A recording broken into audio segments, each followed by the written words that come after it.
Loyalty, it means nothing when greed is at the wheel. I learned that at 9:15 this morning, when Gavin Pierce, our polished, power-drunk executive, looked me dead in the eye and spat out the words like they were scraps, effective immediately. "You're done here." No thank you. No acknowledgement, just humiliation served ice-cold across a mahogany table. 20 years of guarding this company's integrity, erased in a breath. My name is Sierra Blake. I built their shield. And now they've mistaken silence for weakness, and that mistake will cost them everything.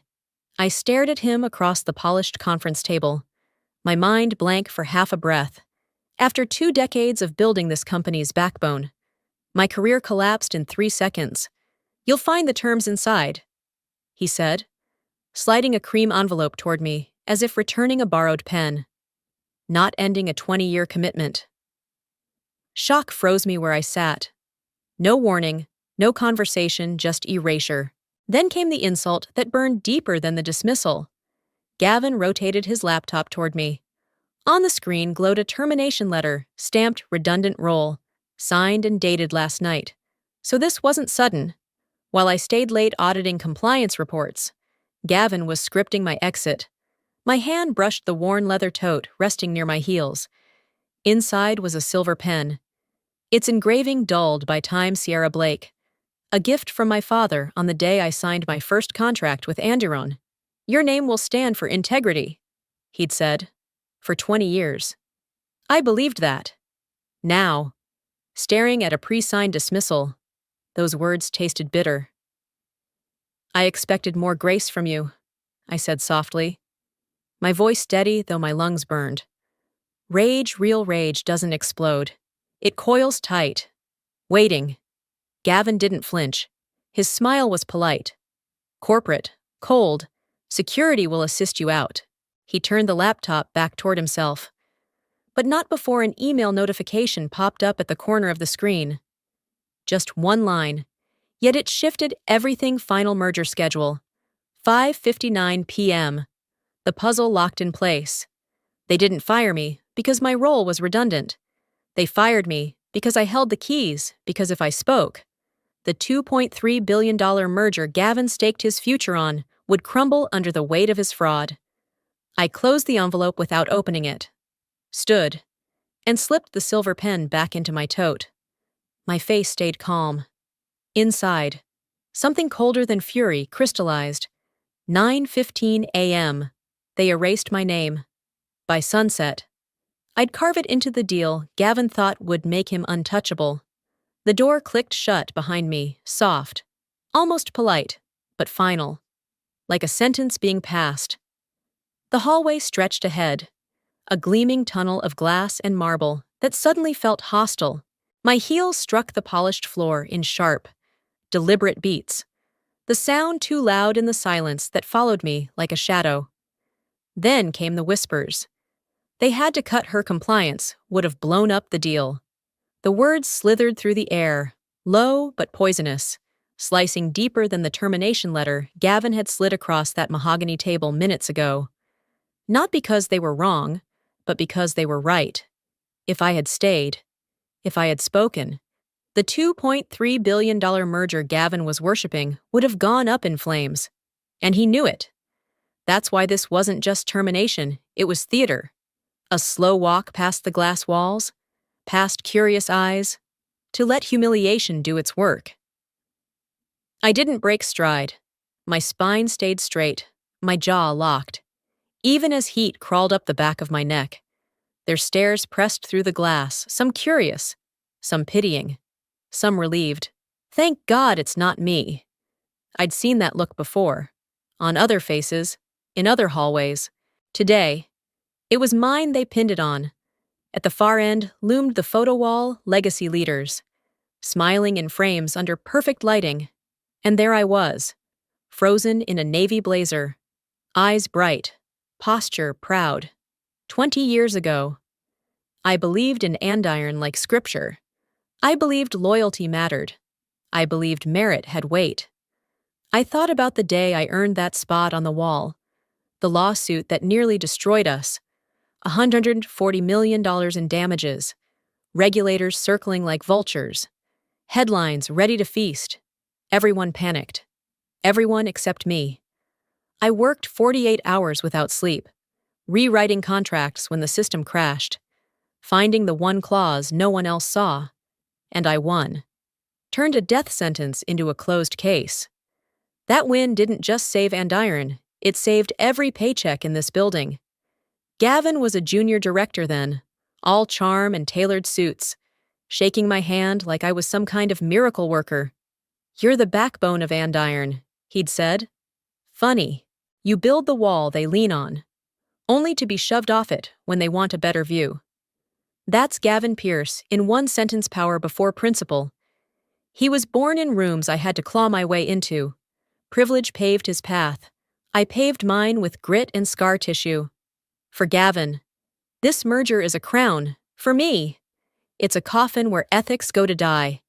I reached the elevator, pressed the button, and caught my reflection in the chrome doors. Hair perfect, lipstick flawless. Good. If they wanted me broken, they'd be disappointed. A vibration broke the silence. My phone lit up with a name that tightened my chest. Marcy. Legal ops. "Don't delete your login. You might need it." For a moment, the words burned into my screen, and into me. Marcy wasn't reckless. If she sent this, it meant something. The elevator doors slid open with a whisper. I stepped inside. Humiliation cooling into something else, something harder, sharper. They thought stripping me of a title would strip me of power. They forgot who built the foundation they're standing on, and I know every crack in it. The city air hit me like a slap the moment I stepped outside Andiron's glass fortress. Sunlight spilled over streets that buzzed with lunchtime chatter, oblivious to the quiet war detonating inside me. A breeze tugged at my coat, sharp and clean, slicing through the fog of humiliation that clung to my skin. I walked without looking back, past sleek storefronts and oblivious pedestrians, until the Andiron building shrank into a reflection on glass behind me. I needed space distance to breathe, to think, to turn fire into ice. My heels carried me to a cafe 2 blocks away, the kind of place with brass fixtures and dark wood tables, where no one cared who you were as long as you tipped well. Inside, the scent of roasted beans wrapped around me like armor. I ordered a black coffee, strong, bitter, honest, and claimed a corner table by the window. The cup landed in front of me, steam curling like smoke signals. I wrapped my hands around the ceramic heat and let the quiet hum of strangers blur into white noise. Then, movement on a mounted TV pulled my eyes upward. CNBC's ticker ran bright and arrogant across the bottom of the screen. Andiron Global celebrates landmark 2.3B merger with Mercer Holdings. And there he was, Gavin Pierce, grinning like a wolf in a silk suit, champagne flute raised as the anchor gushed about his visionary leadership. Beside him stood Mercer's CEO, all teeth and tailored confidence, while cameras flashed like strobe lights in a nightclub. History in the making. The anchor crowed. I watched in silence, the heat of rage cooling into something far more lethal. He believed I was erased. He believed the boardroom humiliation had broken me. Perfect. Let him believe it. A predictable enemy is a blind one. I slid my tote closer and pulled out my laptop, the same silver device that had survived more red-eye flights than most marriages. The brushed metal gleamed under the cafe lights like a drawn blade. My fingers hovered for half a breath, then flew across the keyboard. Username, password, for a second. My pulse ticked loud in my ears as the loading icon spun. Then the portal opened with a soft digital chime. Bright and familiar, a door they'd forgotten to lock. Andiron's entire back end bloomed across the screen like a vault flung wide. Merger documents, financial statements, board directives. I exhaled slowly, the corner of my mouth curling in a smile so thin it could cut glass. Gavin had underestimated me twice today, first by firing me, and now by forgetting one truth: the system is only as strong as the architect who built it. I dove into the archives, Each click a scalpel, slicing through layers of corporate fat. Memos, term sheets, compliance drafts, they piled up on my screen like bones. And then, buried in a folder marked Singapore Acquisition, 2023, I found it. A file name pulsed like a Beacon Class C shareholder agreement. My chest tightened as I opened it, scrolling through clauses etched in legal steel. And there it was. Holder of Class C, fractional share reserves the right to approve or veto any structural merger or acquisition. For a moment, the words glowed like embers, and all the noise around me dissolved. 2 years ago, during a midnight scramble to close that Singapore deal, I'd insisted on extra compliance buffers. To satisfy regulators, we created a temporary Class C share under my name, a fractional stake no one ever bothered to erase. Forgotten by them, remembered by me. A laugh, quiet. Humorless ghosted past my lips. Gavin thought today ended me. He thought humiliation would send me crawling home. He handed me the kill switch 2 years ago. I bookmarked the clause, downloaded every critical file to an encrypted drive, and closed the laptop with a soft click that sounded almost like a verdict. Across the cafe, Gavin's face still grinned from the screen. A champagne bubble frozen mid-air. I lifted my coffee, its bitterness curling over my tongue like a vow. They think I'm powerless, I whispered, voice steady as steel. Then I smiled the kind of smile no one sees coming. This isn't the end, I said under my breath. Eyes locked on the glowing ticker, promising Gavin's glory. This is the beginning. The glow of my laptop screen painted my reflection across the glass window. Dim cafe lights flickering like distant stars. My coffee sat untouched, its steam thinning as my eyes locked on the words that pulsed on the screen like a heartbeat Class C shareholder agreement. Holder reserves absolute right to approve or veto any structural merger. I read it twice, then a third time, as if the letters might vanish if I blinked too hard. The clause wasn't just leverage, it was a loaded weapon, and it had my name etched into its steel, for the first time since 9:15 this morning. Something sharp and electric surged through me. Hope, not the fragile kind people cling to in desperation, but the kind that feels like ignition, the first spark before an inferno.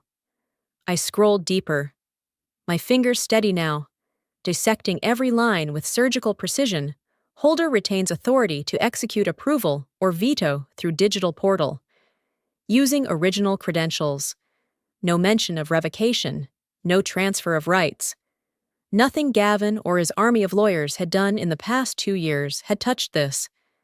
My humiliation in that glass hallway began to dissolve, molecule by molecule, replaced by something colder, cleaner control.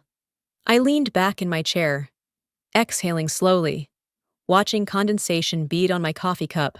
The irony tasted sweeter than the drink ever could. They fired me thinking I had nothing left. They left me the crown jewel instead. And then the memory hit hard and vivid. Singapore. 2 years ago. The night smelled of stale coffee and deadlines. We were 12 hours from losing a billion-dollar acquisition. Regulators snarling over compliance loopholes. Papers sprawled across the table like fallen soldiers. Lawyers muttered in panicked clusters, while the air conditioning hummed like a broken prayer. "Find me a solution," Sierra Gavin had barked, pacing the cramped conference room like a wolf circling a cage. His tie hung loose, his eyes wild not with fear, but fury that something dared to stand in his way. And I had found it. A temporary compliance buffer, Class C fractional shares, tucked under my name, to satisfy international law. Gavin waved it off as paperwork nonsense, then signed without reading. His signature scrawled at the bottom, like a man scribbling away his soul. That was the night we closed the deal, and the night I unknowingly loaded the bullet I'm holding now. I smiled, but it didn't reach my eyes. My cursor hovered over the final page of the agreement. That's when I saw it. Clause 14.7. The The line that turned my blood cold before heating it to fire, validity of Class C authority, expires at 11:59 p.m. on the final day of holder's employment, unless actioned. My pulse slammed against my ribs. Today wasn't just an opportunity, it was the only window I would ever get. After tonight, this clause dies, and with it, any chance to bring Gavin to his knees. I glanced at the clock in the corner of my screen, 2:12 p.m. The merger is scheduled for 5:59 p.m., 3 hours and 47 minutes. That's all I had to erase a crown Gavin spent his life clawing toward. My breath steadied, my mind sharpening into a blade. Panic wasn't an option. Precision was.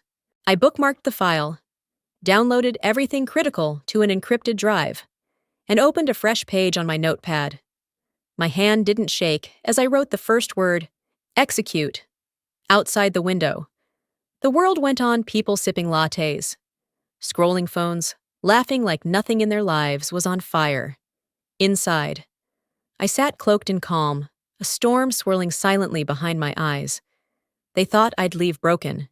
They thought firing me would silence me by sundown. Instead, they gave me Clause 14.7, and by nightfall, it will burn them alive. The Bloomberg alert lit up my phone before the coffee cooled. Merger mastermind Gavin Pierce orchestrates 2.3B deal. His photo sprawled across the screen, perfect suit, champagne glass raised. Mercer's CEO grinning beside him like a prizefighter posing for the cameras. Beneath, a caption oozed praise, visionary leadership sets a new industry benchmark. I stared at the image, thumb hovering over the glass, as bitterness pressed like a stone under my ribs. Gavin wasn't just winning, he was writing his own mythology. Andiron's golden boy, the man who gutted integrity for a crown, was now America's business darling. But bitterness is a luxury for the powerless. I wasn't powerless, not anymore. I reopened my laptop, the brushed metal cool under my palms, and pulled up Andiron's portal.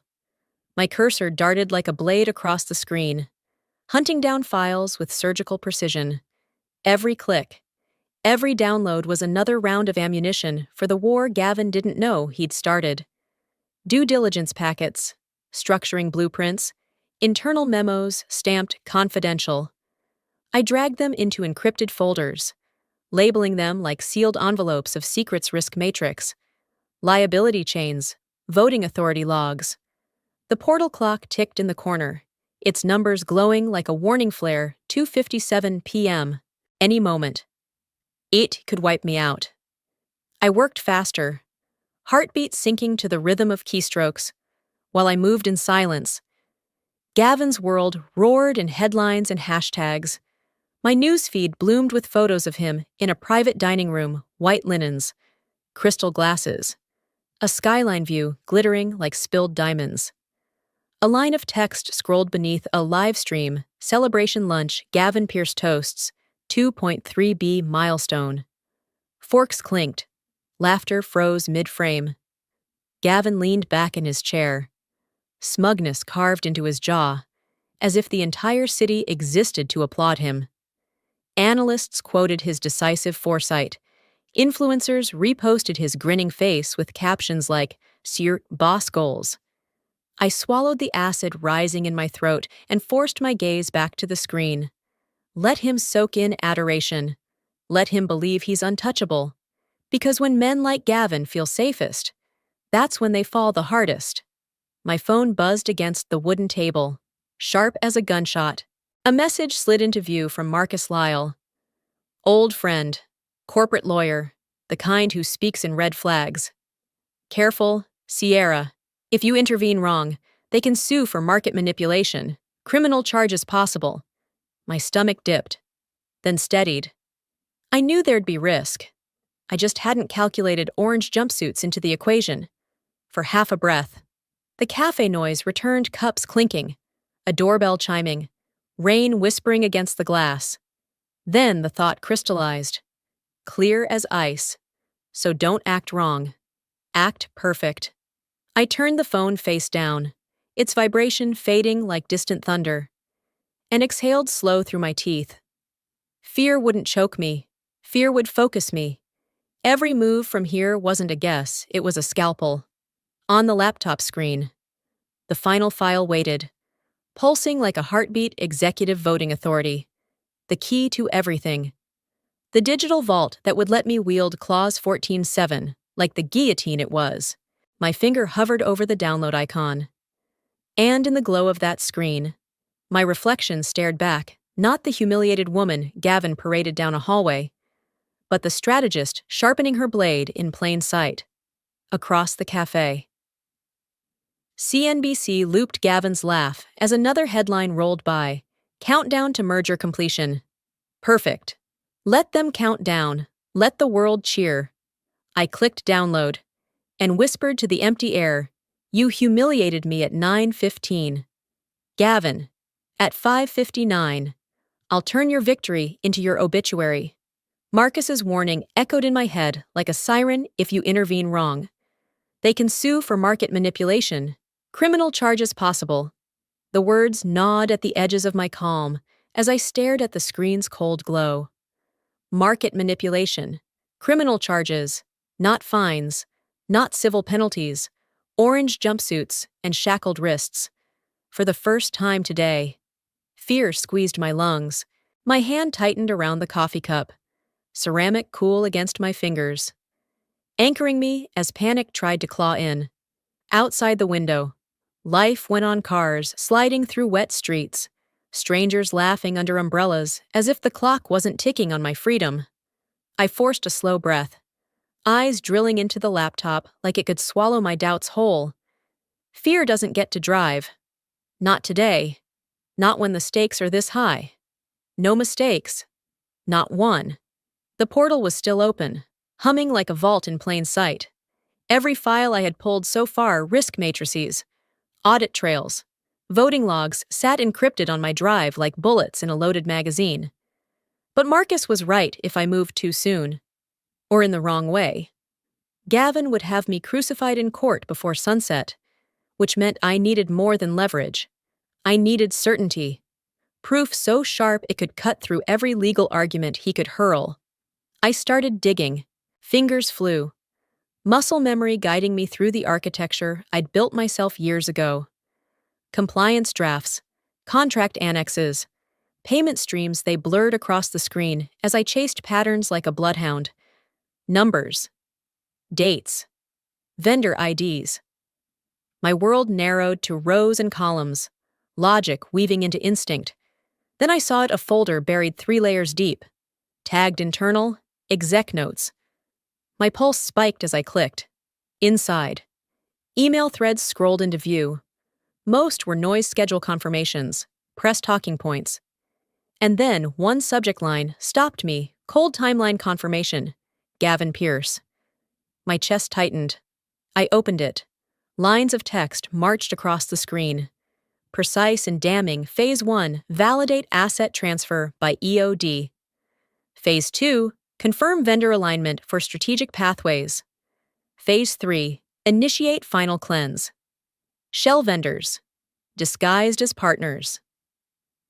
I felt heat crawl up my neck as I read references to offshore alignments and shadow entities. It wasn't just fraud, it was architecture for laundering millions. And Gavin had typed every word with the confidence of a man convinced no one would ever see it. I leaned back, heartbeat hammering against my ribs. This email wasn't leverage. It was a nuclear warhead, enough to obliterate Gavin's throne and salt the earth under it. Then my eyes snagged on the last line. Wipe all audit trails by 4:00 p.m. For a moment, I couldn't breathe. My window wasn't just closing, it was slamming shut. I flicked my gaze to the corner of the screen. 3:15 p.m. 45 minutes. That's all I had before every incriminating fragment vanished into digital ash. The fear came roaring back, sharp and sudden. But it didn't drown me. It honed me. Fear is a scalpel in the right hands, and mine were steady now. I cleared the table, set up dual encryption channels, and plugged in an external drive like a soldier loading the last magazine. My mind ran like an algorithm, stripping chaos into steps, extract the full email thread. Duplicate vendor lists, lock-proof beyond andiron's reach. As files poured into the drive, the cafe melted away. No clinking cups, no rain on glass, just the countdown pounding in my skull. 40 minutes. 39. I shot a message to Marcy with fingers that didn't shake confirm portal live after 4. Her reply came quick, like a bullet, no guarantees. Figures. Gavin didn't plan for errors, and I wasn't about to gift him one. Across the room, CNBC's ticker screamed from the mounted TV merger execution phase. 3 hours to completion. Gavin's laugh crackled through the speakers, champagne glittering in his raised glass. I stared at his frozen smile, the soundless clink of victory echoing in my head, and whispered under my breath, "You gave me a deadline. Gavin. Now I'll give you one." My eyes dropped to the screen. The last file hit 100%. The clock read 3:32 p.m. The war was no longer brewing. It was here. The clock on my screen glared back 3:38 p.m. My hard drive showed the last file locked in, green check glowing like a lifeline. I should have felt relief. Instead, Marcus's warning still hissed in my ears. If you intervene wrong, they can sue for market manipulation, criminal charges possible. Prison stripes weren't on my revenge plan, but neither was silence. I had leverage. I had proof. But leverage without precision is a grenade with the pin pulled. If I wanted to take Gavin down without detonating myself, I needed something bigger than a clause or a kill switch. I needed Mercer. If they pulled the plug themselves, Gavin wouldn't just lose a deal, he'd drown in the backlash. My laptop screen dimmed as I scrolled through contacts until I saw his name, Julian Crane, Chief Counsel, Mercer Holdings. We'd met in Singapore 2 years ago, back when deals were fires I put out, not weapons I wielded, back when my integrity still had a home. My thumb hovered over call.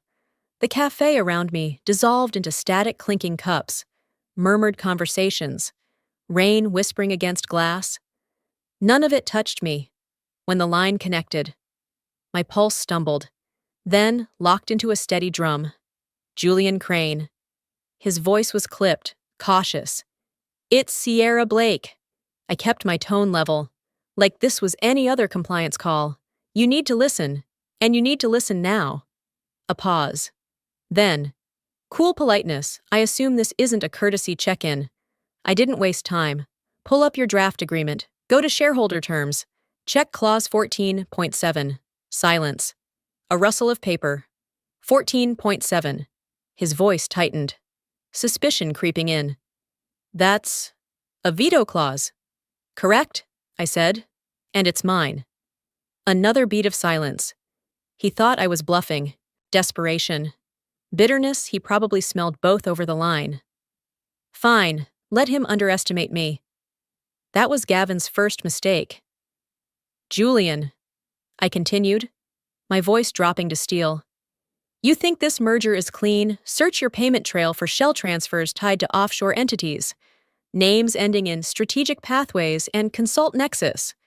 Then tell me if you still want Mercer signing this. That's a serious allegation. It's not an allegation if I send you the receipts."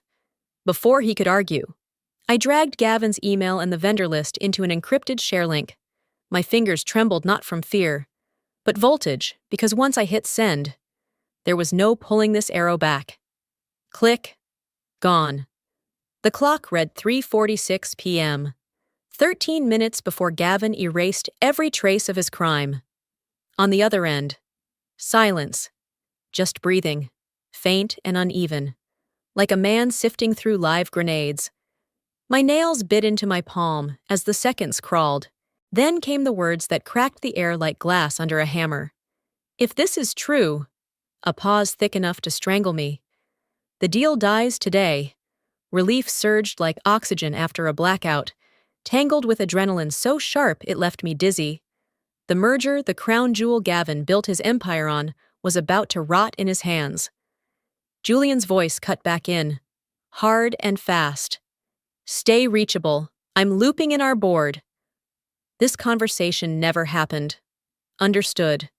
My tone didn't waver, even as my pulse pounded in my throat. And Julian, yes, move fast. 4 o'clock p.m. The evidence is gone. A muttered curse. Then the line went dead. I lowered the phone slowly, staring at its black screen like it still held his voice.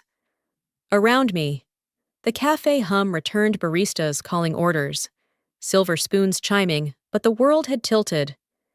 Gavin didn't know it yet, but Mercer wasn't his partner anymore. They were his executioner. On the TV above, his grin froze mid-toast, champagne glittering as the ticker screamed 2 hours until merger execution. Perfect. Let him celebrate. Let him soak in praise while the ground liquefies beneath his feet. I slid my laptop back into the tote, hand steady as I whispered to no one, "Tick-tock. Gavin, time's almost up." The rain started just as I slid my laptop back open, fine needles tapping against the cafe window like an anxious metronome. The city beyond blurred into silver streaks. But inside, my focus was a steel blade. The call with Julian still echoed in my ears, his verdict sharp as a gunshot. If this is true, the deal dies today. I checked the time on my phone, 4:01 p.m. 2 hours left until Gavin's coronation, or his public crucifixion. The difference hung on a handful of decisions I hadn't made yet. For now, I waited. The hardest part of any war isn't the strike, it's the silence before it. The stillness where the smallest sound feels like a bomb. A muted ping shattered the quiet. I leaned forward. It wasn't from Gavin. It was an internal alert on my encrypted dashboard, corporate chatter bleeding through the cracks of Andiron's firewall. I scanned the message header once, twice, my pulse quickening even as my face stayed calm. Mercer Holdings Compliance Emergency Directive. Effective, immediately initiate forensic audit. Freeze all secondary vendor accounts pending validation.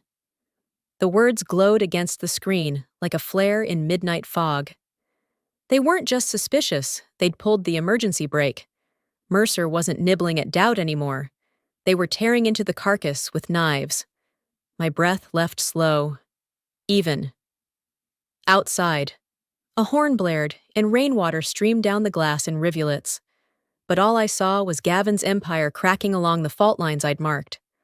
A headline bloomed across my secondary feed, Andiron CEO hosts strategic luncheon amid final merger countdown.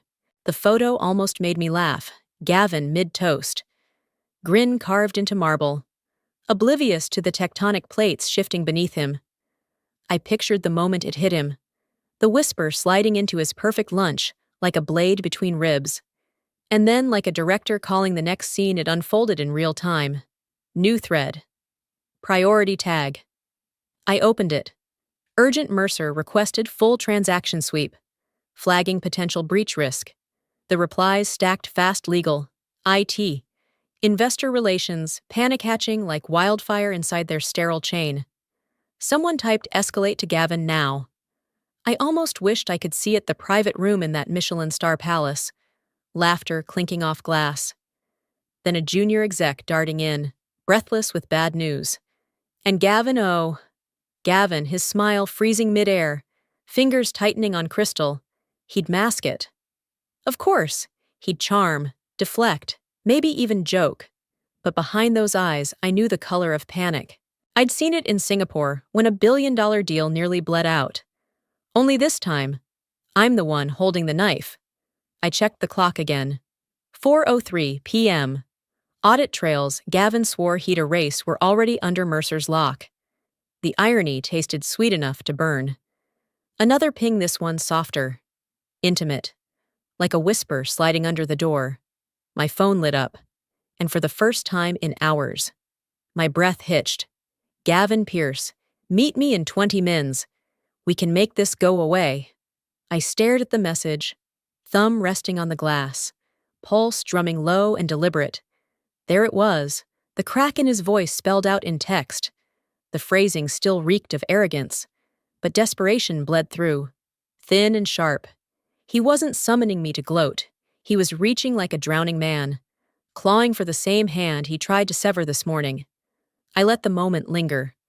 The rain outside thrumming harder, the cafe folding into white noise as the words burned into me. We can make this go away. Oh, Gavin, now you want to talk.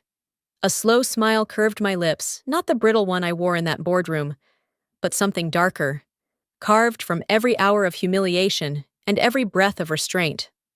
I locked the phone, slid it face down on the table, and wrapped my hands around my cold coffee, feeling the porcelain bite against my palms. My reflection stared back from the window, eyes steady, shoulders squared. 2 hours ago, Gavin thought he held the detonator.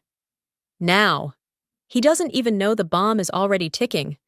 I whispered into the hum of rain, so low only the glass could hear. 20 minutes. Gavin, let's see how much you're willing to bleed. The city lights had started to blur against the rain-slick glass by the time I slipped into a quiet room and set my phone on the table. The message still glared at me like a dare. Meet me in 20 mins. We can make this go away. My pulse ticked steady, not fast, not slow, measured. Because this wasn't anger anymore. This was theater, and every second I breathed was part of the performance. I straightened my blazer, tilted the camera so the soft glow of the lamp caught just enough of my face. Calm, composed, dangerous in its restraint. My finger hovered, then tapped accept. The screen bloomed with Gavin's face, not the golden conqueror from the headlines, but a man gripping the edges of a kingdom built on fault lines. His jaw was taut under the mask of charm, his eyes too bright, like glass under pressure. Behind him, chaos flickered in fragments, staff pacing, muted screens flashing alerts. Sierra, he began, voice pitched for control but cracking at the edges. You've made your point. I let silence stretch until it throbbed, then tilted my head slightly, voice soft as frost. Did I? His nostrils flared, the twitch of a predator tasting his own blood. He tried to pivot, flashing a grin that didn't reach his eyes. Let's stop playing games, he said. Here's what I'm offering. And then he dropped it like a jewel on a velvet cloth. 5 million, tax-free, and an NDA. You walk away today, clean. This disappears. The words hung between us, shimmering with desperation dressed as generosity. 5 million, for my silence, for my surrender. I leaned back slowly, fingers tracing the edge of the table, masking the heat of disgust rising in my throat. 5 million, I repeated, tone featherlight. To erase 20 years, 5 million, Gavin said, leaning forward, voice pressing hard. To buy you peace, no courts, no headlines. You get your life back. Hell, start a new one. Peace. The irony almost made me laugh. Instead, I let my face flicker with something softer hesitation carefully sculpted, like a hairline crack in steel. And if I say no?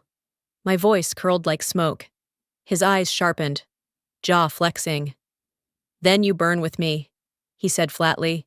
You think Mercer will save you when this blows up. It's scorched earth. Everyone loses.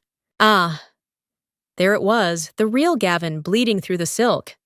I filed the thread away like another weapon. I dropped my gaze, drew in a slow breath, and let the illusion deepen.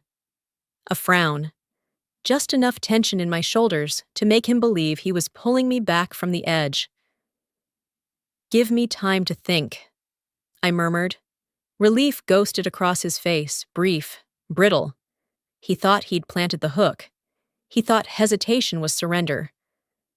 Don't wait too long, he said, voice dropping into a growl, as if proximity could still make me small. Then the screen blinked black. For a beat, I stared at my own reflection in the dark glass. Calm, sharp, untouchable. Then another ping sliced the quiet. Not from Gavin, from Mercer. The subject line carved like a blade merger under legal freeze, waiting for Sierra's confirmation. I read it twice, 3 times, each word an electric hum in my veins. Legal freeze. The deal wasn't just wobbling, it was shackled, strangled, one breath away from collapse. My lips curved, slow and deliberate. As I whispered into the stillness, 5 million. Gavin.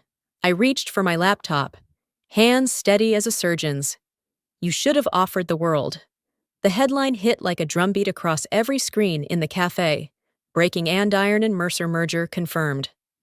I watched the letters blaze in CNBC's ticker, while anchors beamed like cheerleaders at a victory parade. Market graphs surged green. Hashtags trended in real-time Sacker merger victory. Or Pierce power. The world thought Gavin had won. I didn't move. My cold coffee sat beside the laptop as I clicked open a second tab. Beneath the noise and gloss, the portal pulsed like a hidden artery, spinning for a breathless moment before reloading. Active, still live.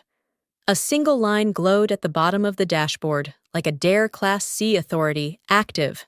And below it, a button sharp, simple, merciless exercise, veto rights. My eyes flicked to the clock, 5:30 p.m. 29 minutes until the champagne in Gavin's hand turned to ash. I leaned closer, breath steady, fingers grazing the edge of the touchpad. This wasn't revenge anymore. This was restoration, a ledger set straight with one stroke. On the mounted TV, Gavin's face filled the screen, haloed in flawless lighting. His voice poured like honey over the feed. We did it. Today marks a bold new era for Andiron Global and for every investor who believed in us. Applause swelled in the background, muted but rhythmic, the soundtrack of hubris. He lifted a glass of champagne, the liquid catching the studio lights like molten gold. This, he declared, grin gleaming, is what leadership looks like. Vision, resilience, unshakable trust. I almost laughed. Trust.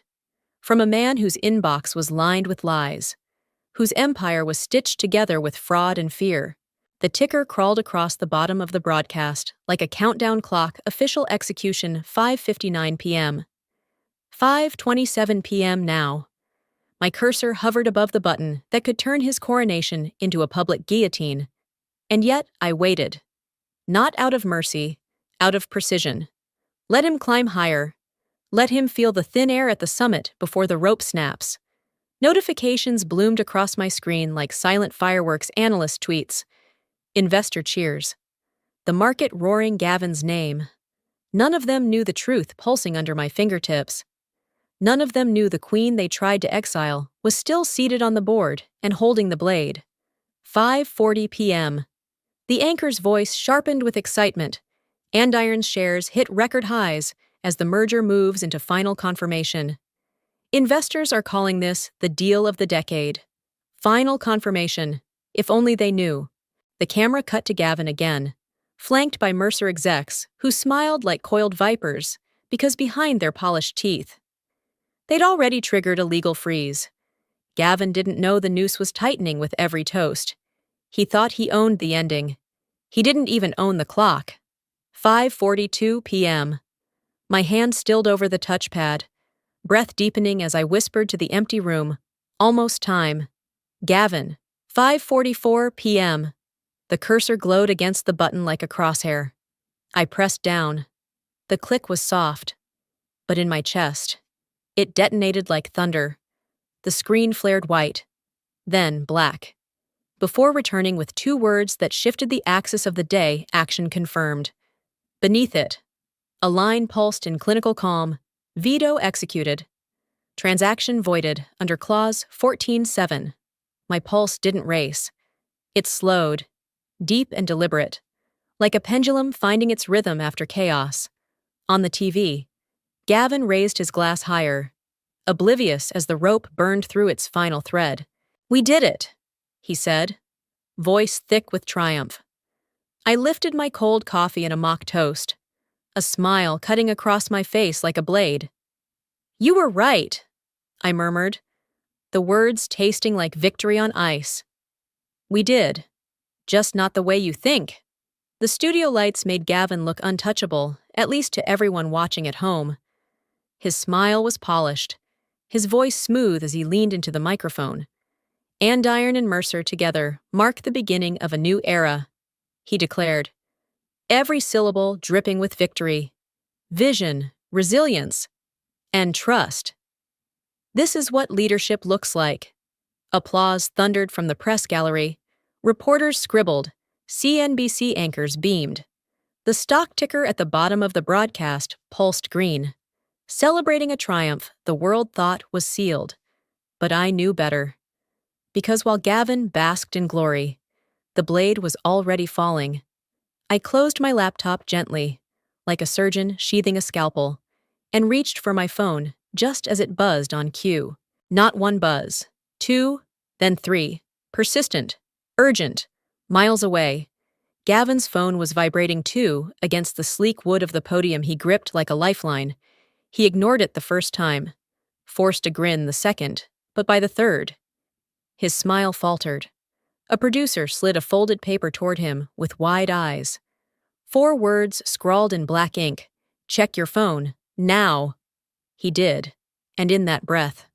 The empire cracked, merger terminated, pending legal review, action executed under Clause 14.7. The words carved through his composure like a blade drawn slow.